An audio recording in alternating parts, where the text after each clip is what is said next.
ሰላም ጤና ይስጥልኝ የታማኝ መረጃ የዘወትር ተከታታዮች እንደምን ቆያችሁ? ይህ ከሀገር ውስጥና ከሀገር ውጭ የሚከሰቱ ዕለታዊ መረጃዎች የሚደመጡበት ታማኝ የዜና ምንጭ ነው። ሰብስክራይብ በማድረግ ቤተሰብ ይሁኑ። እንዲሁም ዘወትር የምንለቃቸው ዘገባዎች እንዲደርሱ የደውል ምልክቱን ይጫኑ።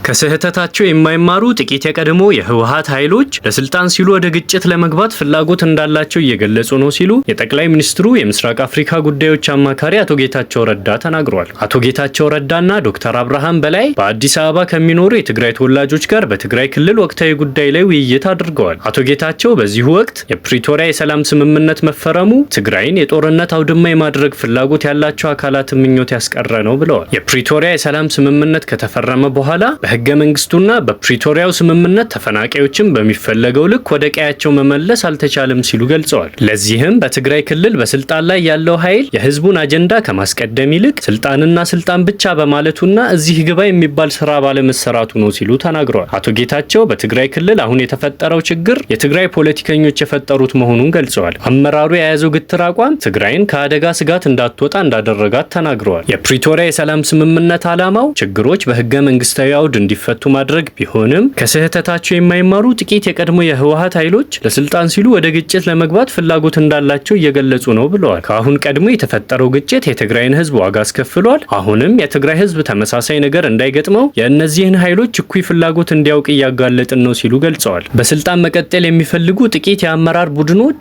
ልጆቻቸውን አስቀምጠው የደሃ ልጆችን ለእሳት እንደማገዱ በተግባር ያሳዩ ናቸው ያሉ ሲሆን ይህም ኃይል የእኔ ስልጣን ካልተረጋገጠ ሁሉም ነገር ገደል ይግባ የሚል ነው። ዓላማውም ከተጠያቂነት ለማምለጥ ነው ሲሉ አስረድተዋል። የትግራይ ህዝብ ሰላም ፈላጊ መሆኑን ገልጸው ከተጠያቂነት ለማምለጥ ዳግም የትግራይ ህዝብን ወደ ግጭት ለማስገባት የሚያደርገውን ጥረት ማጋለጥ ይገባል ብለዋል። የትግራይ ክልል ግንኙነት ከፌዴራል መንግስት ጋር መሆኑ ግድ ነው። ከእከሌ ጋር ሆኜ ማጥቃት እችላለሁ የሚለውን ማጋለጥ አለብን ሲሉ ተናግረዋል። የፕሪቶሪያ የሰላም ስምምነት በትክክል ገቢራዊ ለማድረግ ከፌዴራል መንግስት ጋር ያለው ግንኙነት መጠናከር አለበት። የትግራይ ህዝብ ለተወሰኑ ሰዎች የስልጣን ጥም መሞት የለበትም ብለዋል። በአሁኑ ወቅት 99 በመቶ የሚሆነው አመራር ሰላም ፈላጊ ነው። ጥቂት የግጭት ጠማቂዎች በጋራ ልንታገላቸው ይገባል ሲሉም ገልጸዋል።